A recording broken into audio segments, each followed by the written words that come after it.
қылышын көтіне тығам. Далбан, келесі картта көрсетем, сен шашыңнан авторитет қой, мен қасында жүр. Брат Санидің қасында жүру. Біраз қыздардың, біраз еркектердің арманы ғой. Өтірік емес та. Алла көріп тұр ғой.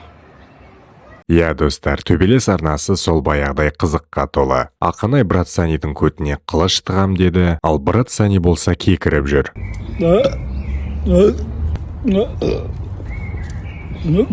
Бағана обедке ма колбаса жегем ғой, колбасаны көп жеуге болмайды екен негізі. Құс алмай келатырмын ше. Мақұл, барлығын асықпай түсіндіріп беремін. Сіздермен бірге төбелес арнасы арнаға тіркелуді ұмытпаңыздар. Біз бастаймыз.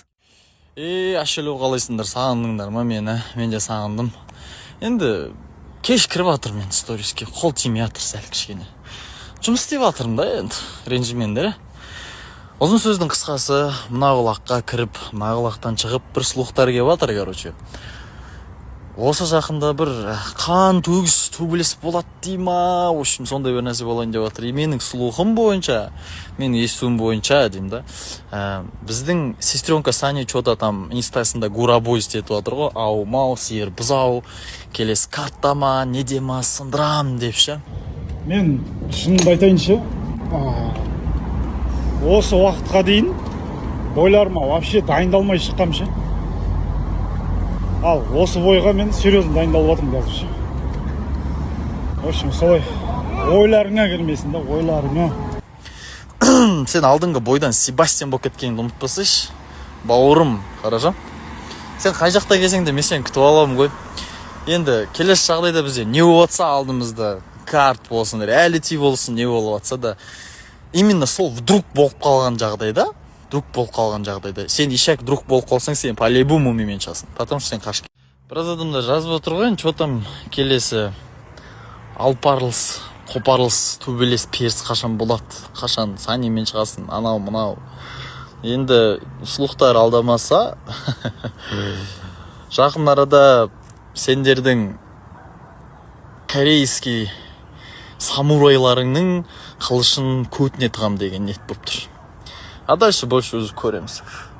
Маған первый очередь сол керек негізі. Вдруг болмаған жағдайда, ладно. Басқа да адамдар жетіп отыр ғой. Бірақ именно мен үшін ол феномен болып қалып қалды. Дело принципа бар ғой. Так что вариант болса, соның көтін айыр жеру керек еді бірінші очередь. Біраз әңгіме болды, біраз нәрсе болды. И мен ішімде де қалып қалды мысалға. Ол енді қашатын шығар та, ойбай, бір нәрсе деп. Енді алдымызда бір нәрсе болып жатса, Сани, я тебя жду. Мана далбанға мен поддержка берейін десем, сторисіне ұмытып кеттің ба, мен сені көтіңді айырам деп жазып қойыпты. О, далбан-ай. Далбан, келесі картта көрсетем, сен шашыңнан тарып тұрып ұрған что-то аз болып қалды ғой деймін саған ше. Сенің ударларың маған, білмеймін, мен чухит етпеймін ше, негізі бар ғой. Көп ударлар бар ғой. Отылсам, машинамды берем, камеримді берем, біләт шешесі, сенде қайдағы машина айтшы, ауырым. Сенде машина емес, мафет жоқ қой, мафет емес, самокат жоқ қой сенде, самокат. Сол үшін келесі олай айтпа, камери берем, бірдеңе берем деп ше. Келесі картта мен өте немін ше, готовы, өте заряженныймын ше. Алдыма түскен дұрайын деп тұрмын ғой, короче ше. Ойнамасайшы менімен. Өпен, мен саған толық характерімді көрсеткен жоқпын, негізі бар ғой. Толық характерімді көрсететін болсам бар ғой, блядь, шашың ағарып кетеді, на ровном месте сол жерде ше. Баласың сен мен үшін. Бля, ойға шықпадың ба деп. Бля, менде RFC-де победа бар ғой, бауырларым. Бұда не бар? Бұда 2 поражение бар. Ема? Бұл просто сайрайды. Одан, блядь, поражение болады да. Мен төбелес үшін әлі ертелеу сияқты болған. Если шоуым жасайым, келесі конференцияда өйтем, отборда бірдеңе жасайым десең, давай, пожалуйста, мен сені күтіп алам. Хорошо? Сол үшін андай. Бля, ұмытып кеттің ба бірдеңе деп ше. Қол қойғаным бар конкретно мен саған. Мен RFC-де ешкімнен қорықпаймын конкретно. Мен сендерге айтайын ше. Ешкімнен қорықпаймын. Ол жерде қорқатын болсам жүрмеймін да мен ше. Аяғыма қадам басып, бүйтіп ше. Түсіндің ме? Зачем саған артық әңгіме ше? Келесіден шоуың жасайын десең кеш тағы да мен саған күтіп алайын алдыңа. Хорошо? Делайын. Бірақ ренжіме шешесі, қатты ұрып жіберетін болсам ше. Хорошо? Жеп қалатын болсаң ше.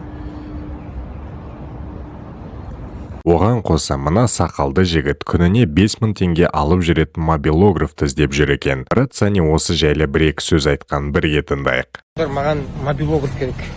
Даниярға не болды сразу сұрайтындар бар. Жоқ, Данияр бар, бәрі жақсы. Просто маған мобилограф қасымда жүретін керек. Данияр енді қазір контент-мейкер кішкене өсіп кетті. Алла береке берсін. Дұрыс өсе берсін. Бірақ та маған жас бала болады ғой, қасымда жүре беретін. Күніне тек қана 5000 теңге беремін. Көп жұмыс жоқ андай, просто қасымда жүреді, видеоға түсіріп жүреді мені. Сосын бір-екі нәрсе монтажда жүреді, болды. Нормально 5000 теңге деген. Оң қасында біздің балдыздар 3000 теңге тауып отыр, сұрайды. Так что қадірін білу керек. Ал еще хабарласыңыздар. Қасыма бір мобилограф керек, жас бала. Жас бала именно. Жас. 16-15 теңге. Бір далбандар сенбейді. Маған тауып беріңдерші, 5000-10 теңгеге жұмыс істейтін мобилограф тауып беріңдерші. И сол жазып атқан далбан сен істей салшы, 5000 теңгеге мағанша. Мобилограф боласың ба? 4 күнге ма 5 күнге бірақ төлеп тастайын мен саған. Ақшаңды. Далбан бізге 5000-10 теңге келмейді мобилографтар. Менде чектер тұр ғой. Қай мобилографыма қанша ақша жібергенім ше. Зачем маған алдап ондай нәрсені ше? Ондай нәрсемен ойнап, мен конкретно мен адамның жұмысын білетін адаммын да негізі ше. Ол и то 3-4 сағат жүргенге ол ше. Таңнан кешке дейін жүретін болса ол білмеймін да. 40-50 мың теңге көтеріп алайын деп тұр ғой менен. Өтірік емес та, оны Алла көріп тұр ғой. Мен просто адамның еңбегін түсінетін адаммын да, потому что сондай басымнан өткен мен. Өзім мен солай еңбектеніп, қара жер қазып, қара тер қара жүн болып солай жұмыс істеп, сондай дәрежеге жеткен адаммын да мен. Кейбір тесік бастарға айтармын. Даже сен менің мобилографым болсаң, саған авторитет қой мен қасында жүру. Өтірік емес та. Брат Санидің қасында жүру біраз қыздардың, біраз еркектердің арманы ғой. Өтірік емес та. Алла көріп тұр ғой. Мен ақақа күліп ойнап, күнің өтіп, ақшаңды жасап жүрсең, тіршілігіңді істеп жүрсең, нұр үстіне нұр емес па? Сен даже мені ютубтан көріп, телевизордан көріп, өміріңде көрмей кетуің мүмкін да. Егер сен менімен бірге тамақ ішу маңдайыңа жазылса, менімен бірге менің мобилографым болып маңдайыңа жазылса, онда бақыт қой саған. Кеттім мен, тренировкамды жасайын. Кешкі салқынмен тренировкамды бастап жатыр едім. Сол үшін қыз адамдар болатын болса, обращение қыла беріңіздер. Қыздар алам только мобилографқа енді. Бағана обедке ма колбаса жегем ғой. Колбасаны көп жеуге болмайды екен негізі ше. Құс алмай келатырмын ше. Құс тастамайынша анау жүректі көтеріп, машинаның ішінде лоқсып. Ай-емай. Съемка басталып жатыр екен менде. Кино. Алла қаласа осы 1-2 күндікте бастайтын шығармыз рөлімізді. Солай деп отырмын енді. Мороженое жеп жатсың ба емшанды?